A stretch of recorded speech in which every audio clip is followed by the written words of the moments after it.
하나됨을 힘써 짓기라는 제목으로 신약 부흥스토리 18번째 말씀을 나누겠습니다. 교회의 본질은 하나됨입니다. 물론 홀로 신앙생활도 할 수 있고 또 어느 정도 성장도 할 수는 있지만 언제나 한계가 있습니다. 하나됨은 참 아름다운 연합입니다.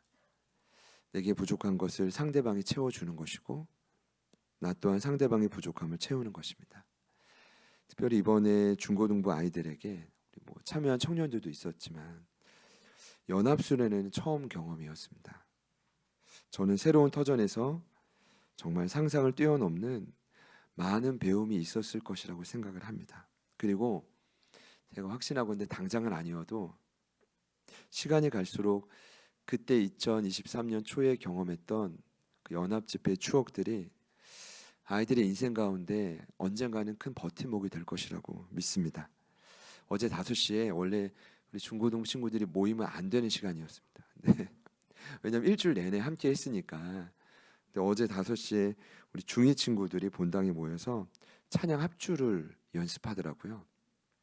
저는 청년부 말씀 이후에 또 이제 일정상 또 나가는데 아주 생생하게 민소리 민서가 대화하는 소리가 귀에 꽂혔습니다. 야, 이번 수련회 너무 좋았어. 너무 좋았어. 이 얘기인데 단순한 이야기인데 이게 꽂혀가지고 너무 감사하더라고요.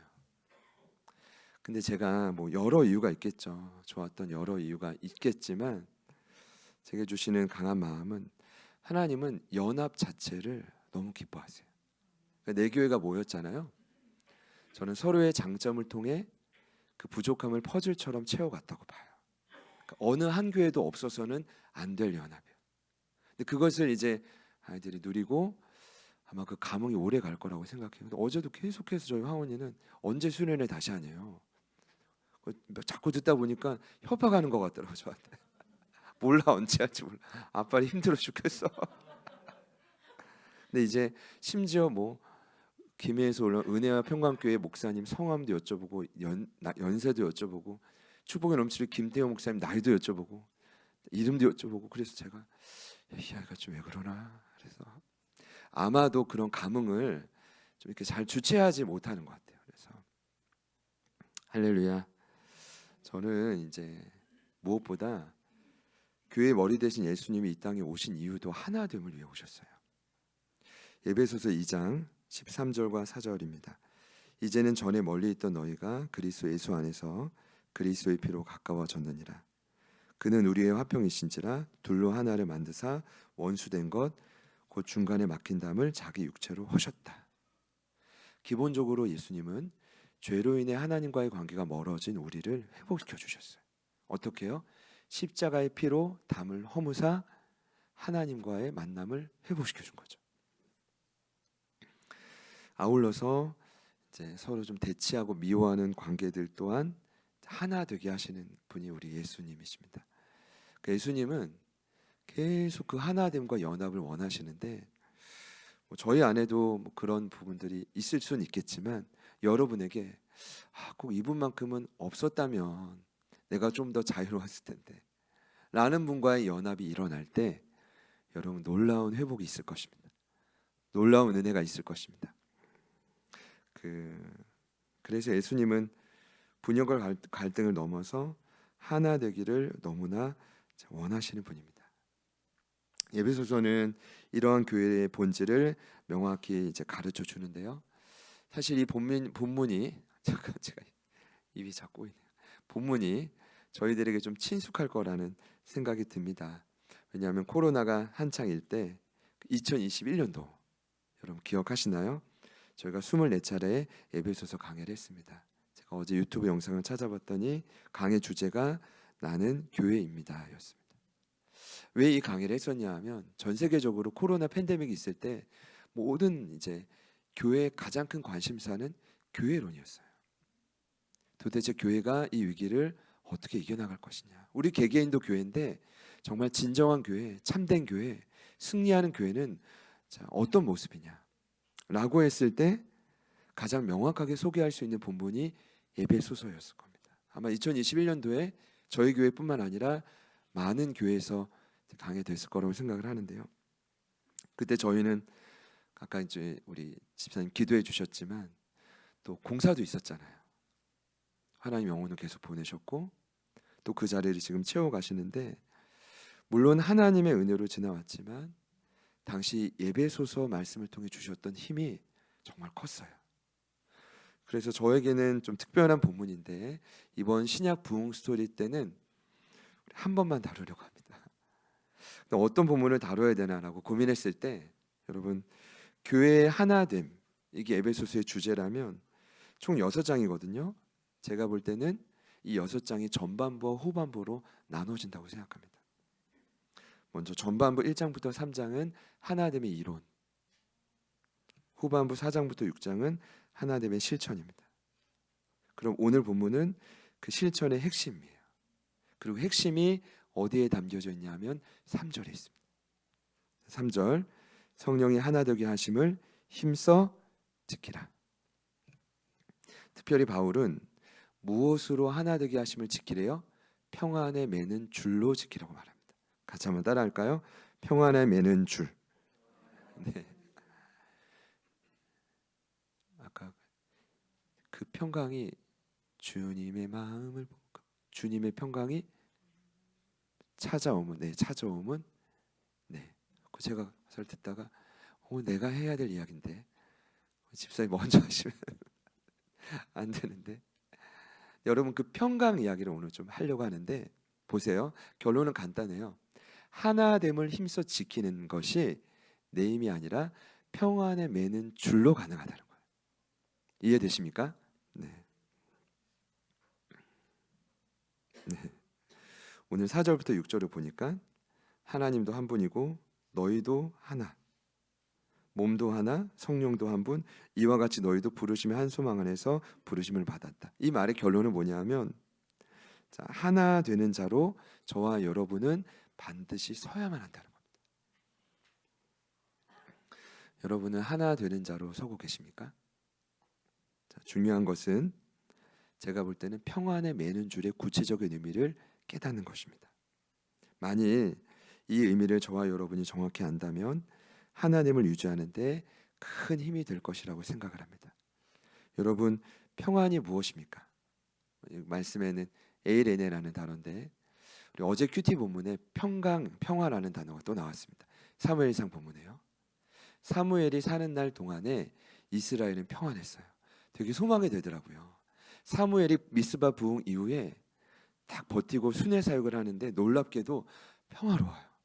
심지어 블레셋에게 빼앗겼던, 원수에게 빼앗긴 도시들이 막 되찾아와요.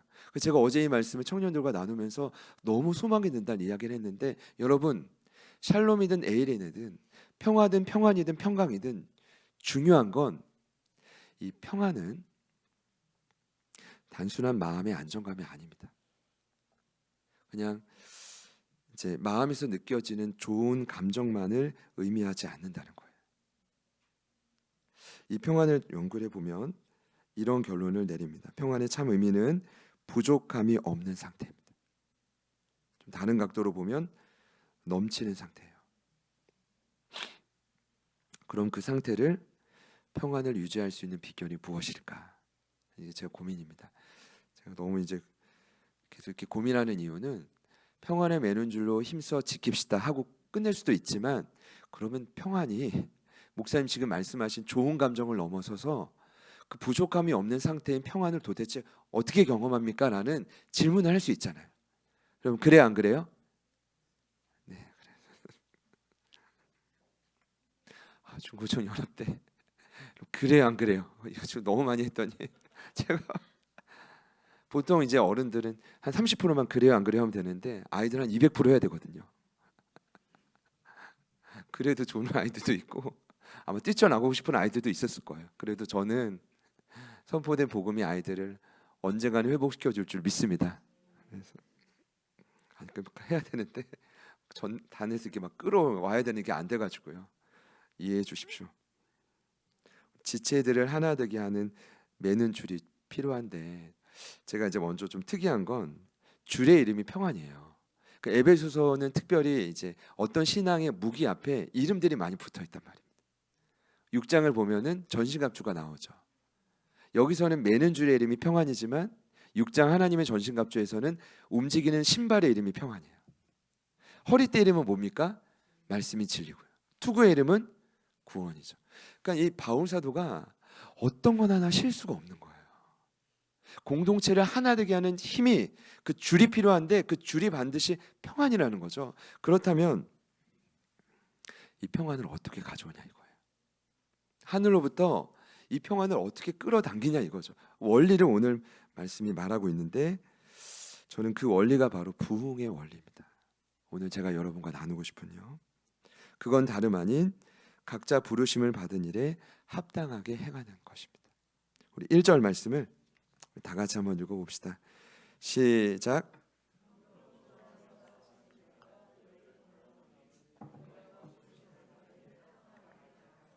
네, 핵심이 1절에 등장하죠.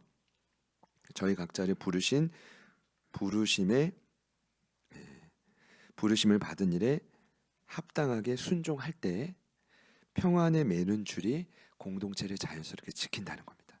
여러분, 지금은 제가 볼 때 어느 때보다 이 줄이 필요할 때입니다. 최근 그 목회 데이터 연구소에서도 발표를 했지만 보건복지부도 계속 추적을 하잖아요. 코로나를 지나면서 대한민국 사람들의 정신건강을 추적하는데 우울 위험군 환자가 엄청나게 늘어나고 있어요.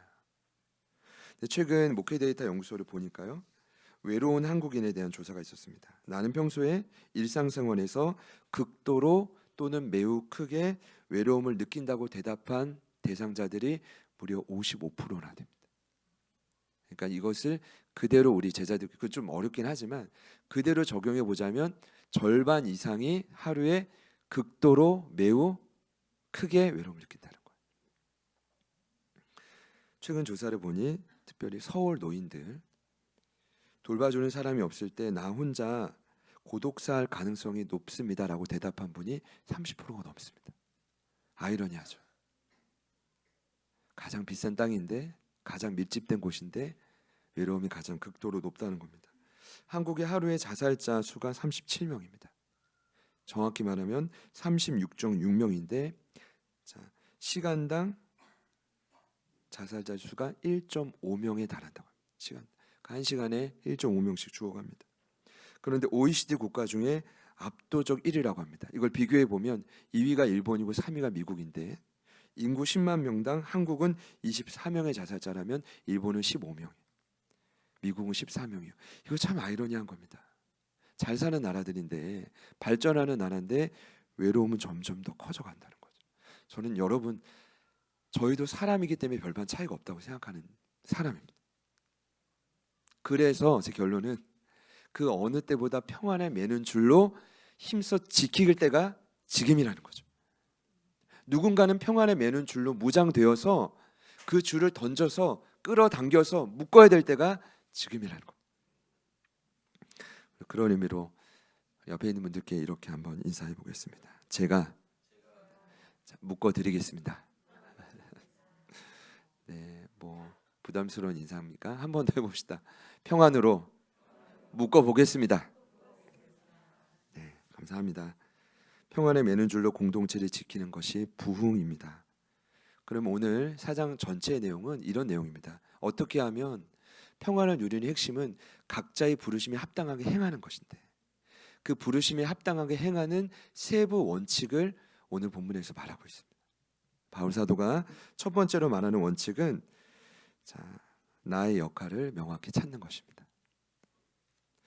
사랑하는 여러분, 부르심에 합당하게 순종하는 것보다 더 우선되어야 될 것은 나의 부르심이 구체적으로 무엇인지를 아는 것입니다.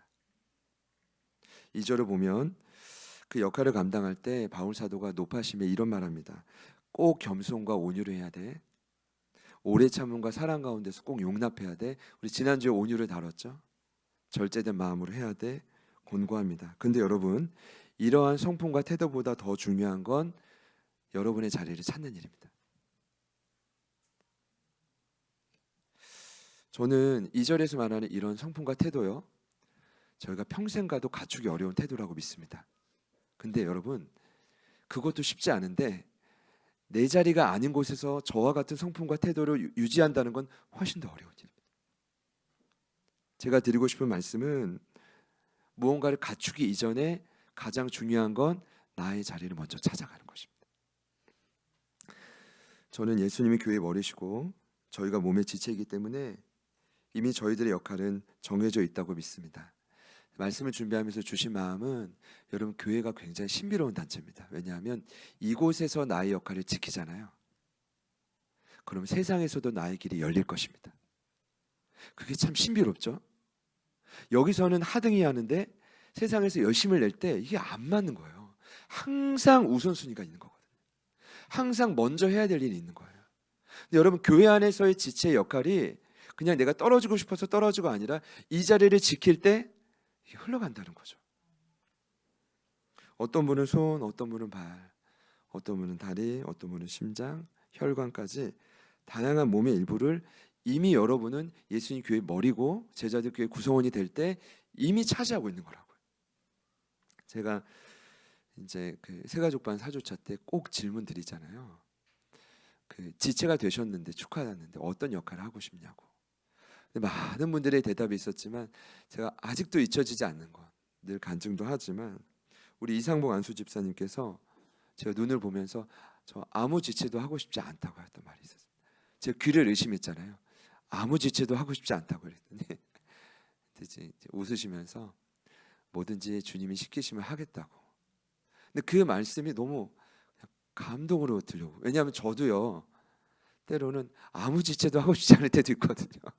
그러니까 이해가 되니까 어떤 마음이시겠구나 하시겠다. 그런데 이 또한 지체로, 온전한 지체로 되어져가는 과정인 거죠. 여러분께 질문 드려볼게요. 여러분은 어떤 역할을 하고 싶으십니까? 아니면 지금 이 교회에서, 공동체에서 어떤 자리를 지키시고 계신가요? 11절에 보면 예수님은 어떤 이는 사도로, 어떤 이는 선지자로, 어떤 이는 목사와 교사로 삼으셨다고 합니다. 물론 문맥상 지도자를 통해 뭔가 할 역할이 있다라는 강조이지만 이 말이 무엇입니까? 각자의 역할이 하나님의 부르심과 후회하심이 없기 때문에 은사를 따라 명확하게 그 자리가 있다는 겁니다. 그런데 손이 발이 되거나 눈이 심장이 되어서는 정말 안 되죠. 하나님의 은사와 부르심을 따라 저희들의 자리를 찾아가야만 하는 것입니다. 성령님이 저와 여러분 안에 내주할 때, 이 말이 뭡니까? 거듭날 때 신학적으로도 이미 여러분 모든 분들께 하나님은 은사를 주셨습니다. 믿으십니까? 은사를 따라 정해 주신 나의 자리를 찾아가야 합니다. 여러분, 그것이 첫 번째 과제입니다. 다시 말씀드리죠. 열심히 자리를 지키는 것보다 더 중요한 건 그 자리가 내 자리가 맞느냐입니다.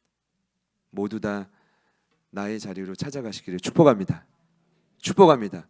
그 다음 성품이라고요. 그 다음. 두 번째 세부 원칙은 은사를 가지고 해야 할 목적을 설명하는데 12절에서요. 그 목적은 우리가 온전해짐으로 봉사하는 자가 되는 것입니다. 또 그 말이야 라고 생각하실 수 있지만 어쩔 수가 없습니다. 이게 성경의 원칙입니다. 자, 온전해지고 성숙함으로 봉사하는 자가 될 때 결과가 뭐래요? 그리스도의 몸이 세워진다는 겁니다. 여기 세우심, 오이코 도메오, 건축된다라는 뜻입니다. 여러분, 언제까지 우리의 이 몸과 삶이 건축되지 않은 이 잿더미로 둘 수 있겠습니까? 자, 구원받았다면 계속 건축되어져야만 합니다. 여기 봉사라는 단어 2절에 보면, 12절에 보면 그 디아코니아라는 단어인데 우리 같이 한번 더 읽어볼까요? 시작. 이는 성도를 온전하게 봉사일을 하게 그리스도의 몸을 세우려 하심이라. 디아코니아라는 단어가 여러분 너무 중요한 단어입니다. 어떤 뜻이냐면 종으로서 섬기는 태도가 뜻합니다. 네, 태도를 뜻합니다. 근데 여러분, 종이 되는 것은 결코 쉬운 일이 아닙니다. 여기서 말하는 종은 주인이 시키면 무조건 예스 하는 거지 잠깐만요, 노 이거 없습니다.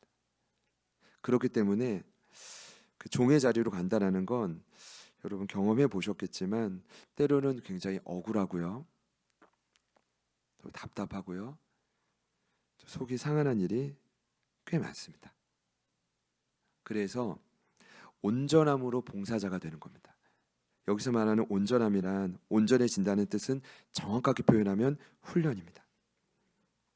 무장된다라는 뜻입니다. 잘 보시죠. 누군가의 종이 되는 것은 절대로 그냥 되지 않습니다. 그래서 이걸 모르고 봉사를 투입되면 이게 큰일 납니다, 여러분. 사실은 2절에 나온 성품들, 온전함의 결과들 있죠. 모든 겸손, 모든 온유, 오래 참음, 용납, 이 또한 훈련을 통해서만 가능합니다.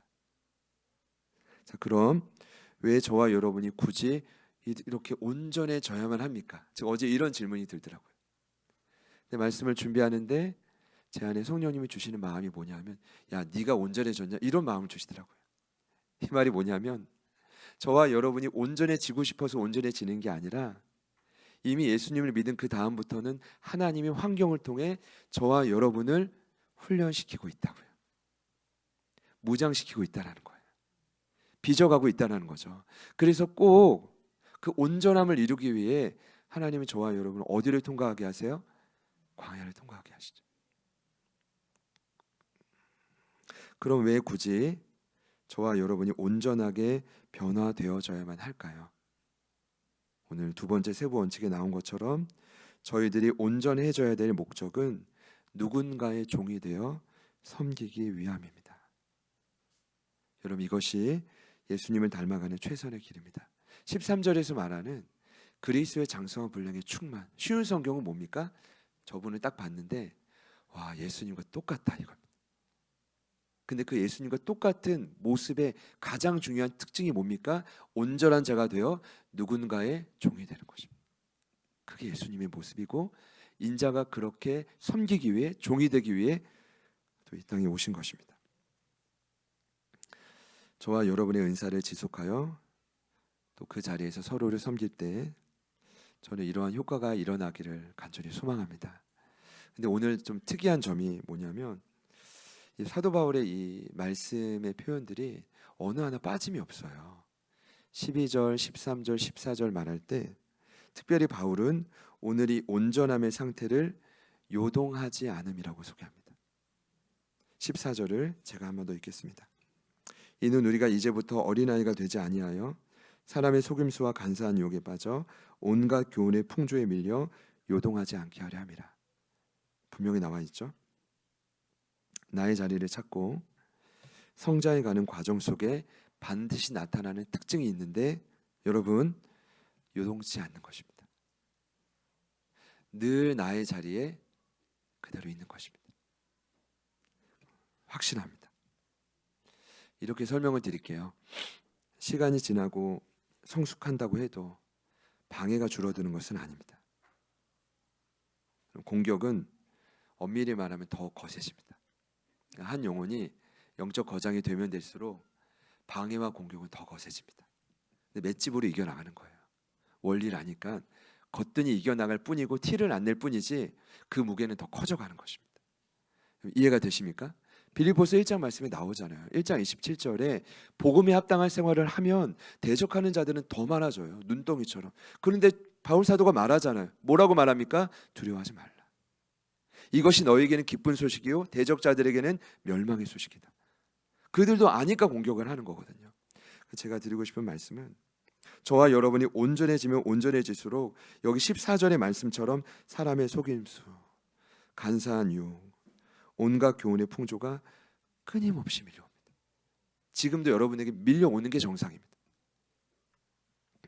제가 막 너무 밀려오라고 하는 것처럼 말씀드린 것 같은데 지금 밀려오고 있잖아요, 여러분. 있는 분들만 아멘해 보시죠. 밀려오고 있잖아요. 속임수, 간사한 유혹, 풍조. 근데 여기서 말하는 풍조가 유명한 단어 아닙니까? 마네모스, 태풍이라는 뜻입니다. 어떤 시험이 다가왔는데 정말 내게 태풍 같은 존재가 다가오는 겁니다. 여러분, 그럴 때 어떻게 하시겠습니까? 결론은 버티라는 겁니다. 그 자리에서 버티라는 것입니다. 나의 자리를 지키면 거기서 온전해져 간다는 것입니다. 예수님의 제자도의 핵심인 산상수훈의 결론에서 그 제자의 삶에도 다양한 고난이 찾아온다고 말하죠. 그 고난이 무엇으로 표현합니까? 비와 바람과 창수입니다. 거기 말하는 바람이 태풍입니다. 오늘 말씀하는 바울이 말하는 풍조입니다. 여러분 어떻게 하시겠습니까? 온전함으로 버텨가시기를 축복합니다. 버텨야 합니다. 자, 다시요. 평안에 매는 줄이 정말 내 것이 돼서 누군가를 지키려면, 평안이 내 것이 되려면, 부족함이 없는 상태가 되려면 첫 번째 세부 원칙이 뭐예요? 나의 자리를 찾고, 두 번째는 그 자리에서 온전해지는 겁니다. 근데 그 온전해지는 과정이 뭐라고요? 요동하지 않는 거예요. 저를 같이 한번 따라해 보시죠. 아무리 태풍이 찾아와도 요동하지 않겠습니다. 또 제가 기록을 했지만 제가 어릴 적에 이제 그런 비디오 만화가 유명하지 않았잖아요. 아버님이 사주셨던 볼트와이브라고 있어요. 제가 책에 보면 그 볼트와이브 테이프가 늘어질 때까지 보고 또 보고 또 보고 했는데 가사가 이래요. 아무리 태풍이 찾아와도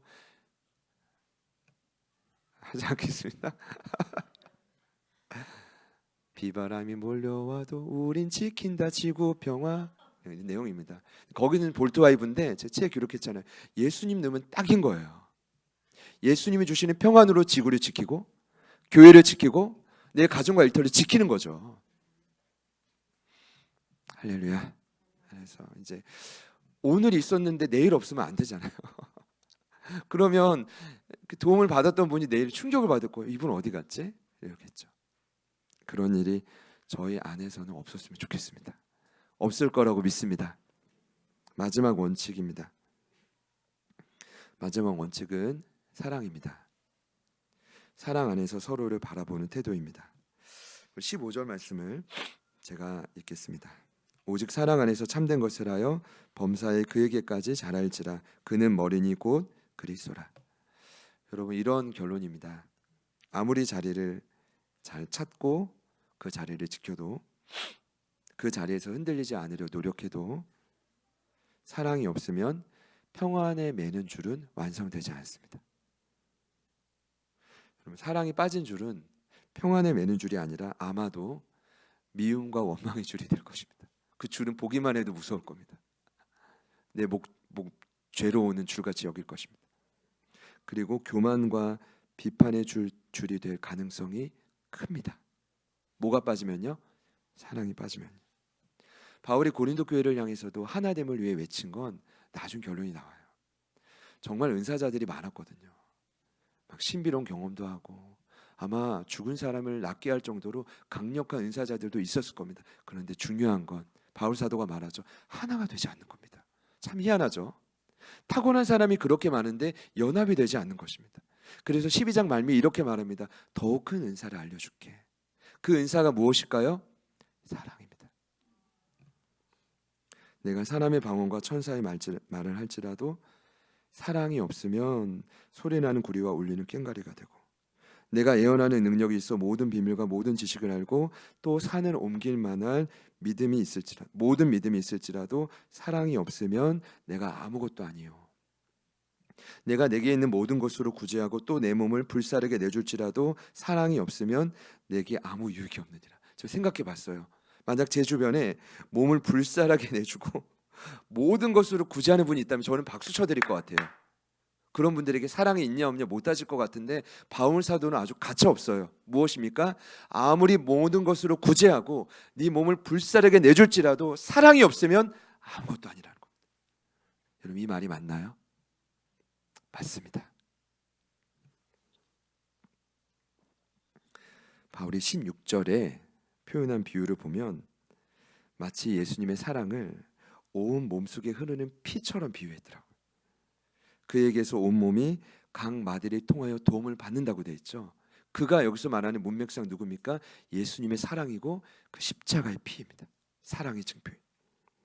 마치 머리 대신 예수님의 사랑이 온 몸의 혈관을 통해 흘러가는 그림을 연상하게 하는데, 만약 그 몸속에 이 피가 잘 순환하지 않는다면 고혈압과 심장병은 기본이고요. 단 1분 1초도 저희들은 버틸 수 없을 것입니다. 예수님의 피는 생명입니다. 예수님의 피는 사랑입니다. 헌신의 증표입니다. 바울 사도가 저는 이렇게 강조한다고 생각합니다. 에베소서 지역 성도 여러분, 예수님의 피는 전혀 문제가 없습니다. 문제는 그 사랑 없이 열심을 내는 여러분입니다. 아직 목회를 저도 오래 해야 될 사람이지만 개척하고 오늘 이 시간까지 오면서 여러분도 많이 느끼셨을 거예요. 공동체 안에서 어쩌면 가장 심각한 사태는 열심을 못 내서가 아니에요. 은사가 없어서도 아니고요. 사랑이 없어서예요. 사랑이 없는데 더 심각한 건 사랑이 없는데 열심을 낸다는 거죠. 그러면 이거 말릴 수도 없고. 근데 제가 또 생각해보면 그 또한 온전함에 되는 과정이라고 저는 믿어요. 사랑 없이 행할 때 그로 인한 결과도 겪어봐야죠. 내가 좋아서 상대방이 좋아야 되거든요. 상대방이 세워줘야 되거든요. 이게 결과고 열매인데 계속 이제 악순환이 되는 거죠. 예수님은 제자들에게 마지막 유언을 이렇게 하셨습니다. 서로 사랑하라. 전제 조건이 뭡니까? 내가 너희를 사랑한 것 같이 서로 사랑하라. 이 뜻을 이렇게 해석할 수 있어요.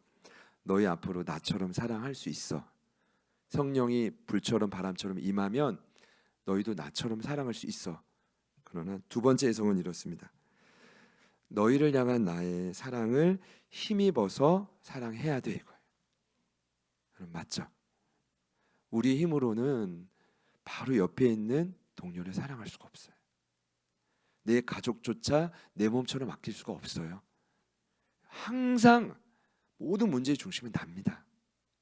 내가 최우선이기 때문에 열받고 화가 나고 큰 소리가 나고 이 악한 말들이 표현되는 것이지, 그 중심에 내가 정말 성령 안에서 예수님의 사랑으로 무너져 있다면 아마 그렇게 반응하지 않을 거예요.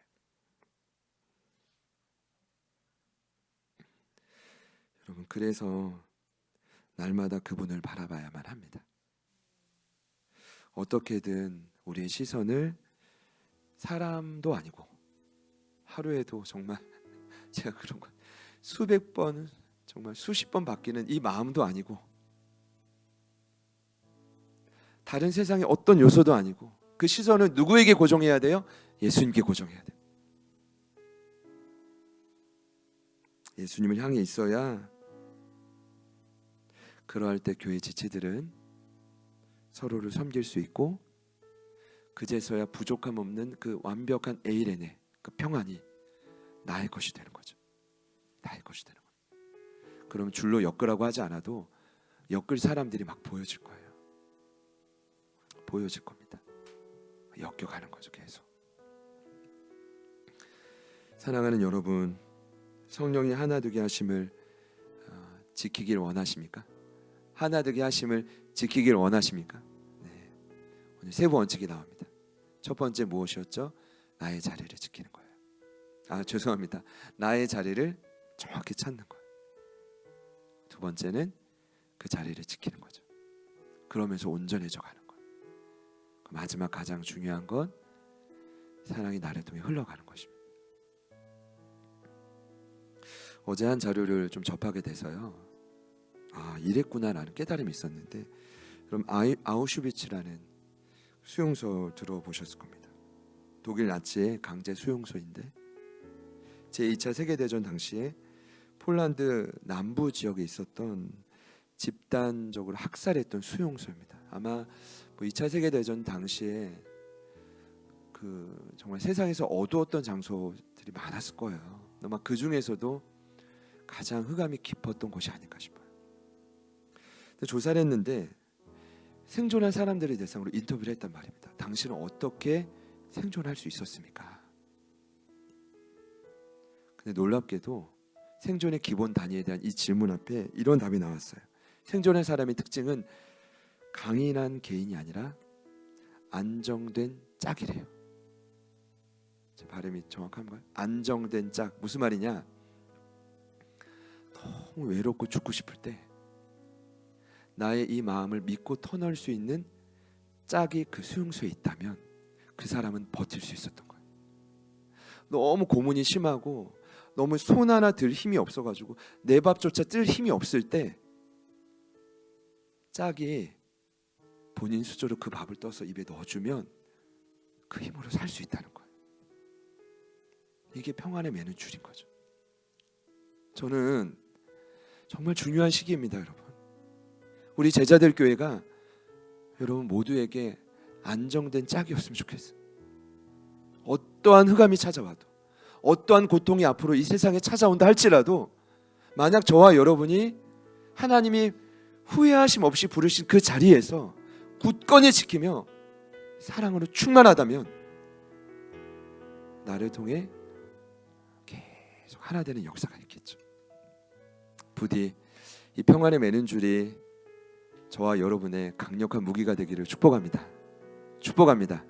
그런 의미로 우리 앞뒤 옆에 있는 분들께 한 번만 더 인사합시다. 제가 좋은 짝이 되어드릴게요. 저도 그렇고요, 여러분도 그렇고요. 저희 안에 좋은 짝들이 더 많아졌으면 좋겠습니다. 저 짝은 왜 저래? 이렇게 하실 수 있어요. 아무 쓸모없는 짝이야 이러실 수 있는데, 여러분 그때는 어떻게 하면 되시는지 아십니까? 그런 마음이 자꾸 드시면 이제는 내가 그런 짝이 될 때가 온 거예요. 제가 늘 이제 부흥 스토리 때마다 말씀을 드리지만 그런 시기가 왔다라고 저는 생각을 합니다. 저희가 좀 온전해져서 좀 그 자리를 지키면서 사랑 안에서 안정된 짝이 되어주는 거죠. 우리 그 마음으로 같이 한번 찬양하겠습니다.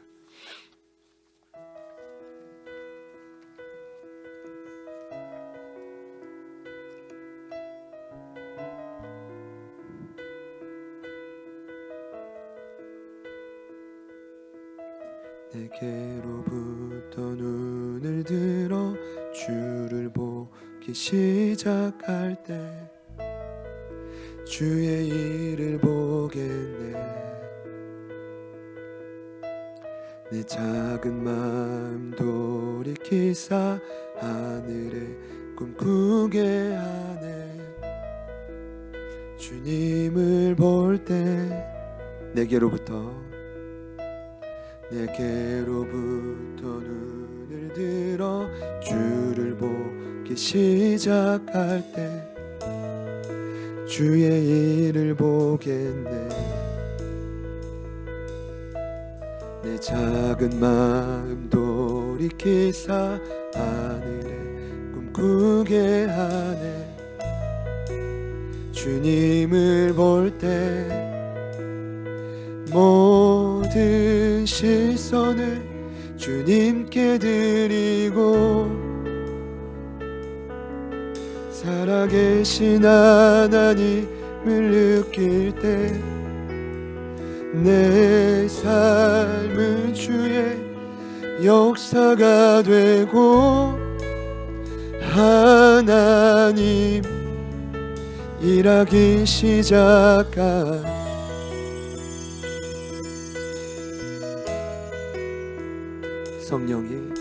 성령이 나 변화시켜 모든 두려움 사라질 때 주의 일을 보겠네.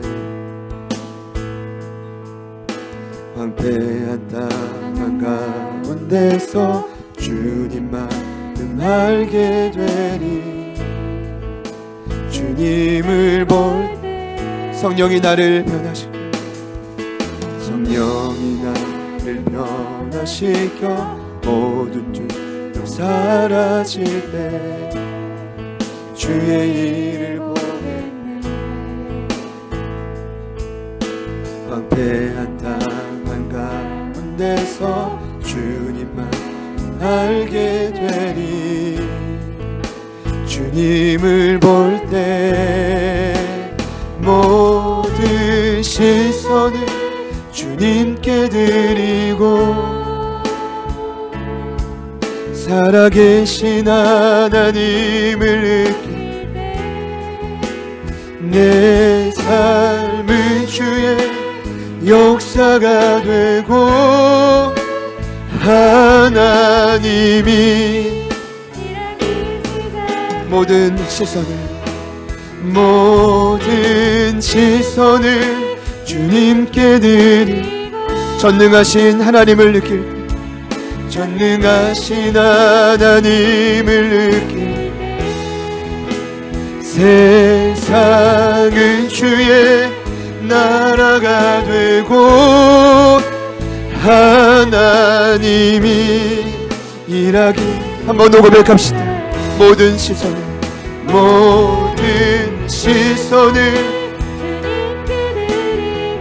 전능하신 하나님을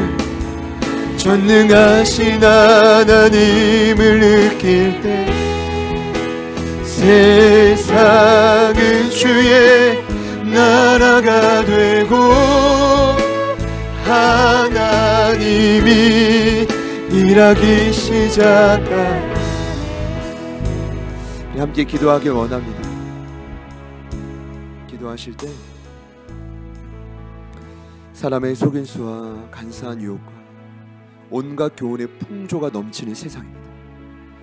다시 세상으로 나아갈 때 하나님 우리의 연약함을 돌봐주십시오. 부족한 우리를 더욱 긍휼히 여겨주십시오. 부디 우리의 믿음의 시선이 주님을 향해 닿아 있게 하여 주십시오.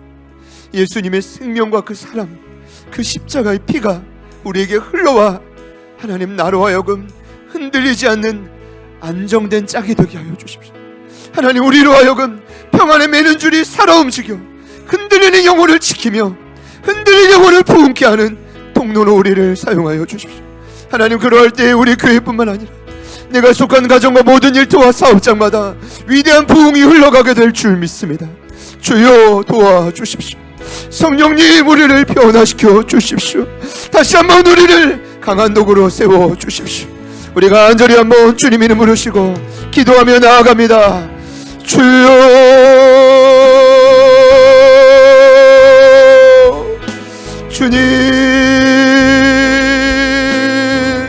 주님 도와주십시오. 주님 역사하여 주십시오. 주님 도와주십시오. 하나님 우리의 삶 가운데 주님 말씀하시고 주님 뜻을 이루어 주시고 주님 역사하여 주시옵소서. 성령 안에서 우리의 삶을 변화시켜 주십시오. 주님께서 우리를 만지시고 주님께서 우리를 온전한 도구로 만지셔서 다시 한번 세워주십시오. 하나님 온전한 도구로 주님께서 붙들어 주십시오. 성령 하나님 도와주십시오. 주님 붙들어 주십시오. 주님께서 하실 수 있습니다. 저희들의 마음을 만지소서. 하나님 마음을 긍휼히 여겨주십시오. 하나님 마음을 성령께서 온전히 녹여주십시오. 성령에서 만지시고 성령에서 이끄시고 성령에서 새롭게 하시고 주님 우리를 통해 역사하여 주십시오. 하나님 그 마음을 통해 일하실 줄 믿습니다. 하나님 그 사랑을 흘러오게 하여 주시고 평화를 매는 줄 우리를 하나 되게 하여 주셔서 온전히 주님의 뜻을 이루어 주십시오. 온전한 데가 되게 하소서. 서로를 향해 봉사하게 하소서. 하나님 그 힘과 능으로 나아가게 하소서. 하나님 세상이 바뀌어지는 역사, 하나님 공동체가 바뀌어지는 역사, 하나님 우리 가정이 바뀌어지는 역사가 일어나게 하소서. 주님 일어나게 하소서. 성령 하나님 도우소서. 성령 하나님 붙으소서. 주님 도와주십시오. 주님 일하여 주십시오. 주님 도우소서. 성령님 도와주십시오. 하나님 감사합니다. 주님 간과 주님 도와주십시오. 하나님 간과 하나님 우리 안에 두려움이 있습니다. 하나님 그 두려움 앞에 우리가 위축되어 있습니다. 성령 하나님 도와주십시오. 주님이 모든 상황보다 위대하고 크심을 깨닫게 하여 주시고 전능하신 하나님, 살아계신 하나님, 우리 눈앞에 있는 모든 블레셋을 거두시고 오직 하나님의 도구로 평안을 누리게 하여 주십시오. 하나님 그 평안이 찾아오게 하여 주십시오. 주여 도우소서. 주여 도우소서. 우리의 외로움과 고독함을 틈타고 들어온 모든 어둠의 요소가 떠나가게 하소서. 하나님 아버지 도와주십시오. 하나님께서 역사하여 주십시오. 하나님의 도구가 되기를 소망합니다. 하나님이 역사하시기를 소망합니다. 주여 도와주십시오. 주여 도와주십시오. 주님 일하여 주십시오. 하나님 모든 문제 앞에 주며 우리의 두려움을 여호와께 부르짖으며 간구하여 하나님 위대한 역사가 우리의 삶에 나타나게 하소서. 주님 도우소서. 주님 도우소서. 평안히 우리의 삶이 이루어지기를 소망합니다. 성령님 도와주십시오. 성령님 일하여 주십시오. 하나님 감사합니다.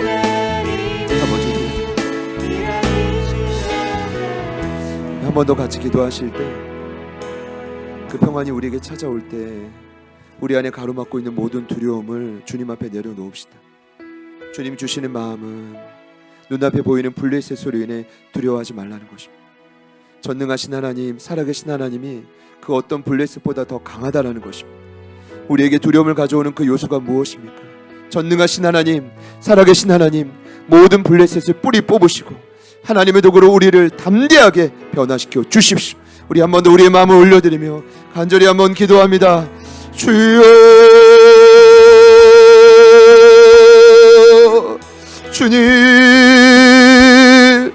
주님 놓아주십시오. 주님 역사하여 주십시오. 하나님 놓아주시고 하나님 우리에게 말씀하십시오. 하나님의 도구와 능력으로 우리를 붙들어 주셔서 하나님의 역사하시는 모습대로 우리의 삶을 세워주십시오. 하나님 무엇보다 하나님 평안을 가로막는 모든 두려움이 사라지게 하소서. 예수 이름의 능력으로 명합니다. 우리 마음속에 있는 모든 두려움을 거두시고 육체의 질병도 거두시고 하나님의 온전한 도구가 되어서 하나님의 뜻을 이루어가게 하소서. 하나님 그 두려움을 넘어 우리의 자리를 찾아가게 하여 주시고 하나님 그 자리를 찾아 그 자리를 지키며 하나님의 도구로 우뚝 세워지는 역사가 있다.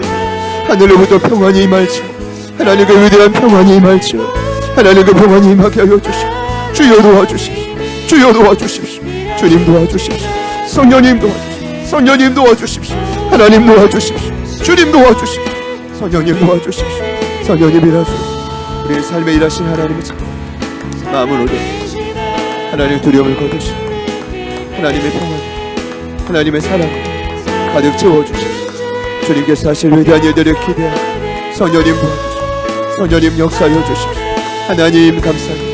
하나님 감사합니다. 주여 주여 주여 주님 감사합니다. 주님 감사합니다. 주님 감사합니다. 성령님 감사합니다. 아버지 도와주십시오. 주님 도와주십시오. 아버지 하나님 도우소서. 성령님 역사하소서. 성령님 그 마음을 주님 앞에 올려드립니다. 주여 도와주십시오. 주여 나라가 되고 하나님이 우리 한번 더 고백합시다. 모든 시선을 살아계신 하나님을 느낄 내 삶은 주의 나라가 되고 하나님이 일하기 시작 모든 시선을 주님께 드리고 전능하신 하나님 세상은 주의 나라가 되고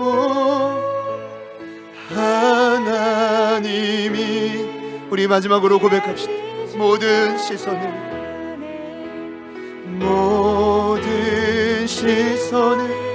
주님께 드리고 살아계신 하나님을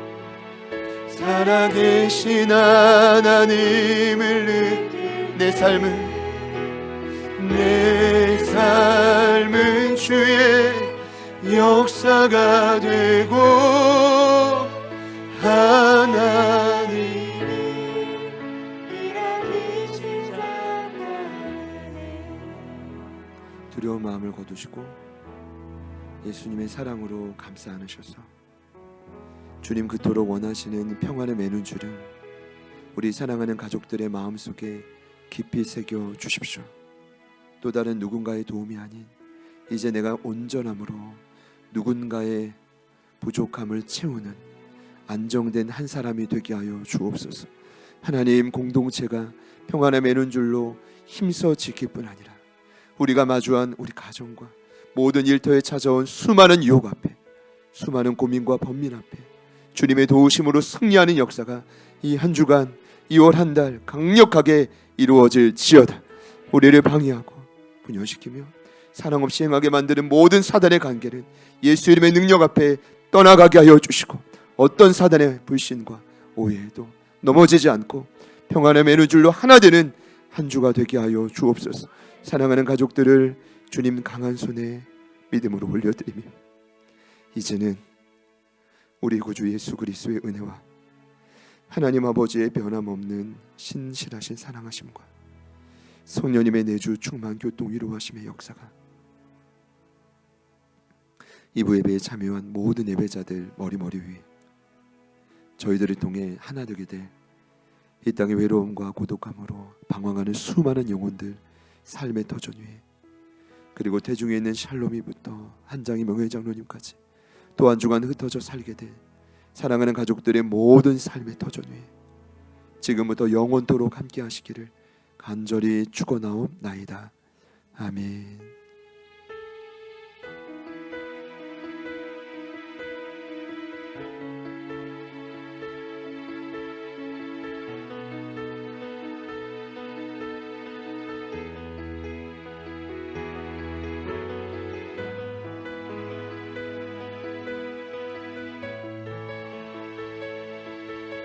아버지.